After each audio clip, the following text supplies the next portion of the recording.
Meus amigos, minhas amigas, abençoados e abençoadas.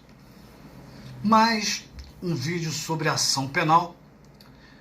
Na aula anterior nós terminamos de falar sobre condições da ação penal.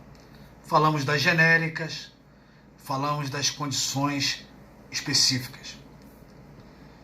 Na verdade eu falei só da representação do ofendido, mas nós temos também a requisição do ministro da Justiça.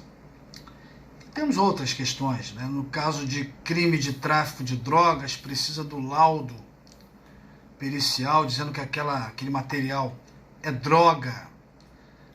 Não qualquer droga, mas a droga que está relacionada na portaria 344/98 da Anvisa.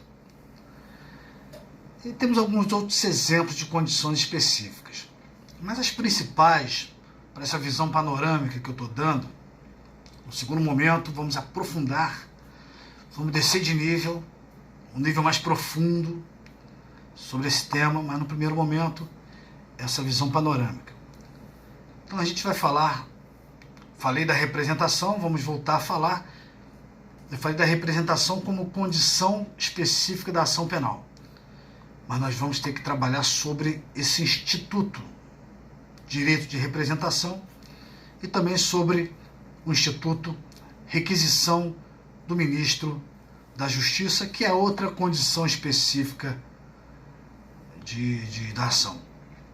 Mas agora o que eu quero que vocês observem é esse organograma que eu coloquei aí.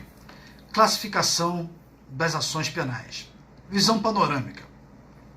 Ação penal é pública ou ação penal é privada.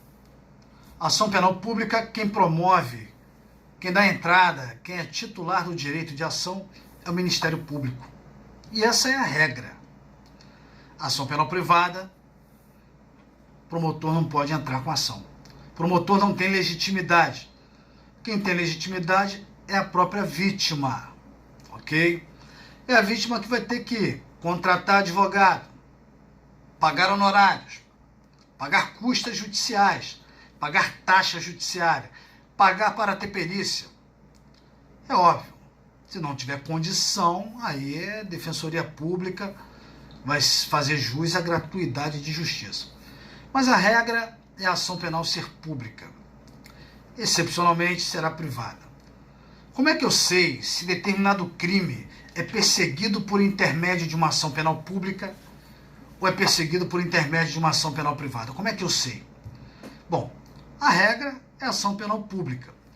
Se a lei descrever o crime, se a lei descrever a pena e não falar nada sobre queixa, é porque estamos diante de uma hipótese em que cabe ação penal pública. Ok? Mas algumas vezes, exceção, poucas são as hipóteses em que o legislador descreve o crime, descreve a pena do crime, e depois ele vai descrever que esse crime somente se procede mediante queixa.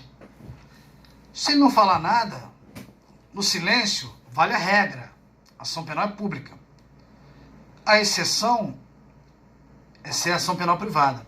Então, quando se tratar da exceção, o legislador vai ter que falar expressamente. Ou vai falar no mesmo dispositivo legal que descreve o crime, ou às vezes vai falar lá no final do capítulo. Se vocês derem uma olhada nos crimes contra a honra, artigo 138 define o crime de calúnia, não fala nada de queixa. Aí você vai para o 139 do Código Penal, fala do crime de difamação, fala da conduta proibida, fala da pena, mas não fala nada sobre queixa. Se você olhar para o artigo 140, descreve o crime de injúria, descreve a pena, mas não fala nada sobre queixa-crime. Vocês poderiam, de forma apressada, concluir que no silêncio da lei vale a regra. Então esses crimes são perseguidos por uma ação penal pública. É o promotor que tem que correr atrás. Calma. Porque não basta olhar o dispositivo legal onde está descrito o crime e a pena. Tem que olhar, mas às vezes não vai estar ali. Se você não encontrar nada relacionada à queixa-crime, ali no dispositivo que descreve o crime, você tem que ir prosseguindo na sua análise até o último artigo daquele capítulo. Então, se você pegar o último artigo do capítulo onde está inserido os crimes contra a honra, é o artigo 145. Lá vocês vão ver que o legislador diz que esses crimes se procedem mediante queixa. Tem algumas exceções, mas como regra, esses crimes contra a honra se procedem mediante queixa. Ou seja, qual a conclusão que eu chego? Crime de calúnia, crime de difamação e crime de injúria são crimes de ação penal privada.